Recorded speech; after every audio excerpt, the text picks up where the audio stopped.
Welcome to the channel. My name is Tyron Tyson.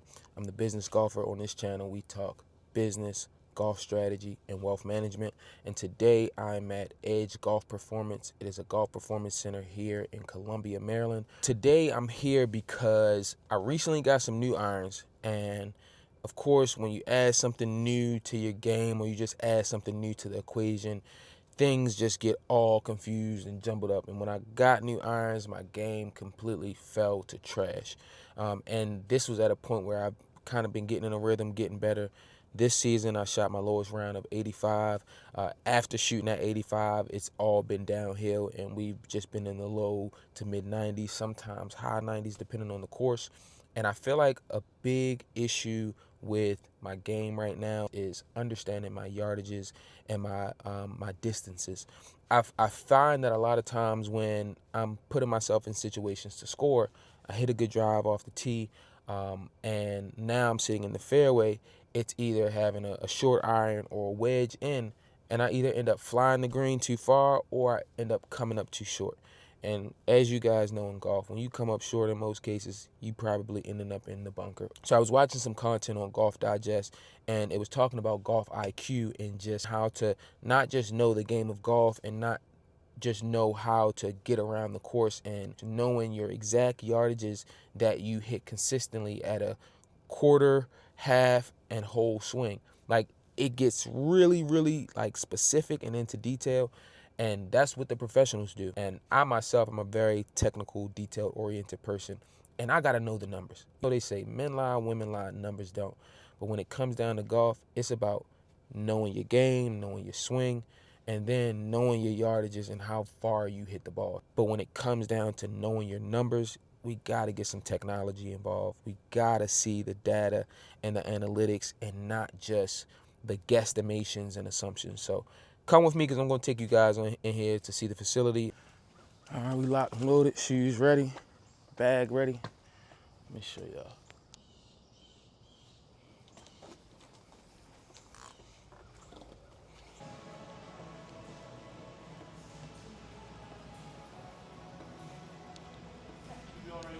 Thank you, man. If you want to get started a little early, that's fine. Okay, cool. Appreciate it.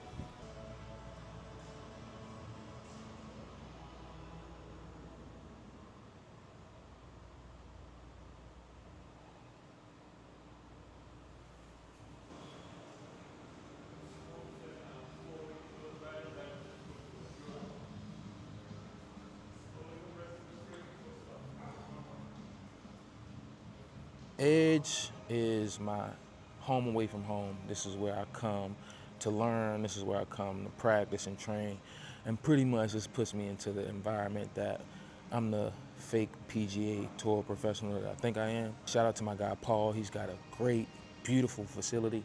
And it was since coming to practice and train here, get lessons here, that is what helped me break 90s. The proof is in the pudding, the results are there. It's just like you gotta use the facility and put in the work. Now the next goal is to break 80. And I know that we are on the cusp, but it's about getting back in the lab, putting in the work, and getting down and dirty with the numbers. So my current goal for today is to take every club out of my bag and hit it at least 10 times so that I can get an average of what my average distance is per club. Write down that number and then use that as a baseline whenever I approach a hole or whenever I approach a shot and I'm trying to hit a green and I'm trying to score, because that's what I don't do. So I'm like, I go to the driving range, I hit targets at the driving range, but I've never truly took time to have a session to figure out how far every club actually goes. When I learned about the concept of doing that, because that's what the pros do, it was just like, I was mind blown. Like, how did I not think to do this? Like, I just been going out and playing golf with no true baseline or foundation or strategy.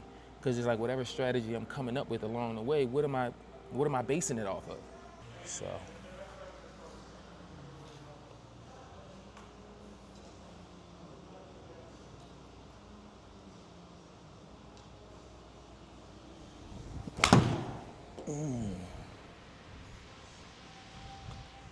115, wow.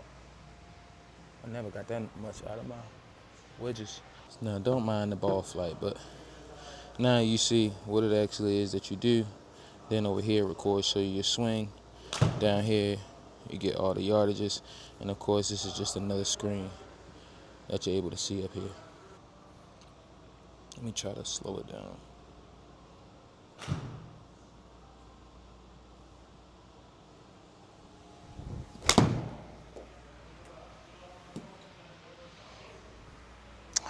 So I'm a little bit under halfway through my practice session, and I must say this is next level, because going out hitting, I got 14 clubs in my bag. Yeah, I'm one of those guys. But I got a club for every situation that I may come up to for my game. And I gotta hit 14 clubs 10 times each. You do the math. It's a lot of swinging. And even in the midst of this swinging, it's like, you know, when you go to the driving range and you start off swinging slow, you start off swinging in tempo, but then you just gradually start swinging faster and faster and faster.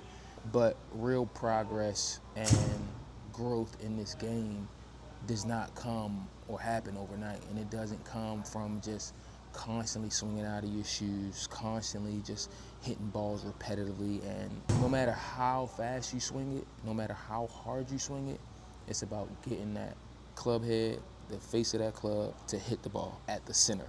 And trying to do that repetitively and get accurate, and not just accurate, but consistent numbers, because you may hit the ball good one time, but it's doing it over and over and over again. So trying to accomplish that is a feat within itself, and you know, trying to just, I guess, stay within the realms of why we're intentionally practicing, not here to just see how hard we can hit or fast we can swing at it. Now I feel like I got a good, you know, foundational baseline.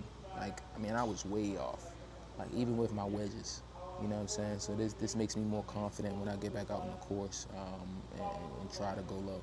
And that's why I love this place, because I can see my ball flight, I can see my swing in slow motion, and really see how I rotated through the ball. All right, so unfortunately, I did not make it through all 14 clubs. I started off at my wedges. I got a 58, 54, and a 50, as well as a pitching wedge. And then I got up to my 9-iron. And that's where everything fell apart.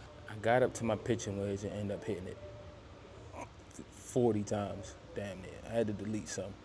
But it's usually, I was right here, I started in the 10 range, and then it kept climbing up and kept climbing up. So yeah, we probably gonna have to come back and do it over again, because that's the aspect of practice where it's like being disciplined and coming to do what you're supposed to do, and not getting distracted and getting sidetracked by something else in your swing.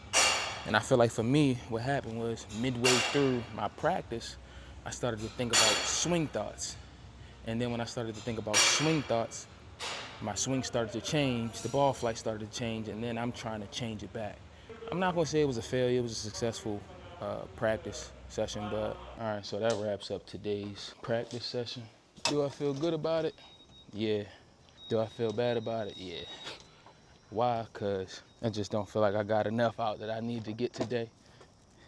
But that's the thing with me and golf. It's like it feeds into my OCD and ADHD, man. It's like constantly trying to chase perfection, constantly trying to be Tiger Woods, man.